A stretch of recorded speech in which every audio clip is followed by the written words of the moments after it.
چل بسایا ہر آنکھ اشک بار ہے،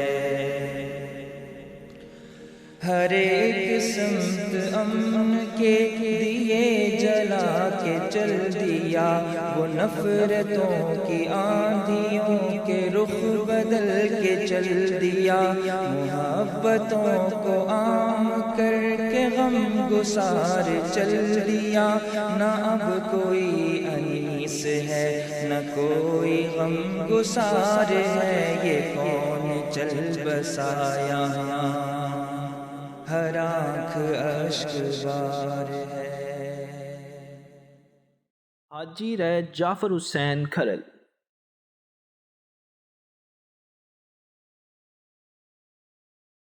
خاک میں ڈھونڈتے ہیں سونا لوگ، ہم نے سونا سپرد خاک کیا۔ موت برحق ہے اور مرنا ہر ایک نے ہے، دنیا میں ہر کوئی ایک ہی بار آتا ہے اور وقت مقررہ پر دائی اجل کو لبیک کہتے ہوئے رخصت ہونا ہی ہوتا ہے، مگر دنیا میں چند ایسے لوگ بھی ہوتے ہیں جن کے مرنے سے قبیلے لاوارث ہو جاتے ہیں، قومیں یتیم ہو جاتی ہیں، خاندان بے سر و سامانی کا شکار، دیہاتوں کے دیہات اور شہروں کے شہر بے آسرا اور بے سہارا ہو جاتے ہیں، اپنے تو اپنے بیگانے بھی ان کی موت پر دھاڑے مار مار کر روتے ہیں۔ حاجی صاحب بھی انہی لوگوں میں سے ایک تھے۔ کون چل بسایا ہر آنکھ اشک بار ہے، ہر ایک سمت امن کے دیے جلا کے چل دیا، وہ نفرتوں کی آندھیوں کے رخ بدل کے چل دیا، محبتوں کو عام کر کے غم گسار چل دیا، نہ اب کوئی انیس ہے نہ کوئی غم گسار ہے، یہ کون چل بسایا ہر آنکھ اشک بار ہے۔ حاجی صاحب کے والد محترم رہ کرمل خان اپنے علاقے کے پنچایتی ثالث تھے، اور ان کے آخری ایام میں حاجی صاحب ابھی لڑکپن میں ہی تھے کہ والد صاحب نے آپ کی لیاقت اور معاملہ فہمی سے متاثر ہو کر آپ کو ولی عہد یعنی اپنا جانشین ثالث مقرر کر دیا، مگر حاجی صاحب اپنے بزرگوں سے بھی زیادہ معاملہ فہم، مردم شناس اور زیرک تھے، پیچیدہ سے پیچیدہ معاملات میں اس انداز میں منصفانہ فیصلے فرماتے کہ مدعی اور ملزم دونوں آپ کے انصاف کے قائل تھے۔ آپ اپنے علاقے کے پیچیدہ سے پیچیدہ معاملات کی ثالثی تو کرتے ہی تھے، مگر جلد ہی آپ کو راوی بار کے دونوں پار اور نیلی بار یعنی اکاڑا، دیپال پور، فیصل آباد اور ساہیوال کے لوگوں نے بھی بطور ثالث تسلیم کر لیا، یعنی بیک وقت آپ راوی کے دونوں اطراف کے دیہات میں سرپنچ کی حیثیت رکھتے تھے۔ آپ راوی ایکٹ کے چیف جسٹس تھے، بلکہ اپنی ذات میں ہی supreme court of Ravi act تھے۔ حاجی صاحب کی شخصیت کے بہت سے نمایاں پہلو تھے جن میں سے چند کا تذکرہ کرنا ضروری ہے۔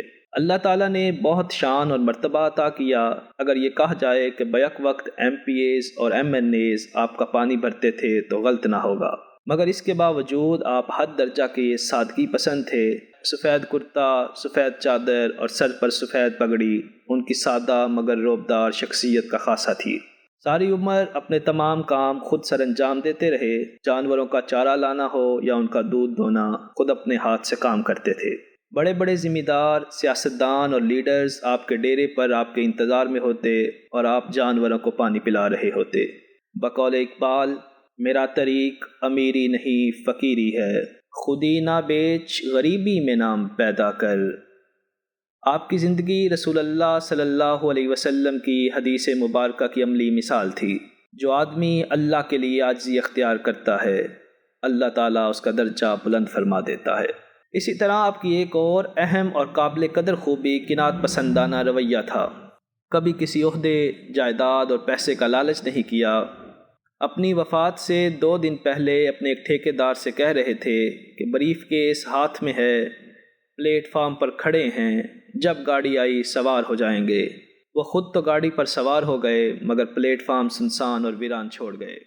وہ گیا تو ساتھ ہی لے گیا سبھی رنگ اتار کے شہر کا، کوئی شخص تھا میرے شہر میں کسی دور پار کے شہر کا۔ ایک منصف کی اہم ترین خوبی یہ ہوتی ہے کہ وہ کسی بھی قسم کے رعب و دبدبے یا لالچ میں آئے بغیر ڈنکے کی چوٹ پر انصاف کرے، اور یہ خوبی بھی حاجی صاحب میں بدرجات ہم موجود تھی۔ کبھی کسی بڑی سے بڑی شخصیت سے ڈر کر یا کسی بھی آفر کے لالچ میں آ کر فیصلہ نہ کیا۔ فریاد لانے والا امیر ہو یا غریب، اپنا ہو یا بیگانہ، افسر بابو ہو یا نوکر چاکر، ذمہ دار ہو یا کمی کمین، آپ کے عدل کا نظام اس آیت کی جیتی جاگتی تفسیر نظر آتا تھا۔ يا أيها الذين آمنوا كونوا قوامين بالقسط شهداء لله ولو على أنفسكم أو الوالدين والأقربين إن يكن غنيا أو فقيرا فالله أولى بهما فلا تتبعوا الهوى أن تعدلوا وإن تلووا أو تعرضوا فإن الله كان بما تعملون خبيرا۔ اے ایمان والو، انصاف پر قائم رہو اور اللہ کے لیے سچی گواہی دو، خواہ یہ تمہارے اپنے خلاف یا تمہارے ماں باپ اور رشتہ داروں کے خلاف ہی ہو۔ اگر کوئی امیر ہے یا فقیر تو اللہ ان دونوں کا زیادہ خیر خواہ ہے، پس تم خواہش نفس کے پیچھے چل کر عدل کو نہ چھوڑ دینا۔ اگر تم لگی لپٹی بات کہو گے یا سچائی سے پہلو تہی کرو گے تو جان رکھو اللہ تمہارے سب کاموں سے واقف ہے۔ غرض یہ کہ حاجی صاحب اپنے علاقے، اپنی قوم اور اپنے قبیلے کے سردار، محافظ اور سہارا تھے۔ ان کے جانے کا خلا صدیوں پر نہیں کیا جا سکے گا۔ کچھ ایسے بھی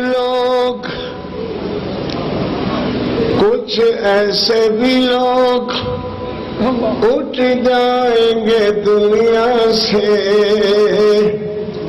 کہ جنہیں ڈھونڈنے نکلو گے مگر پا نہ سکو گے،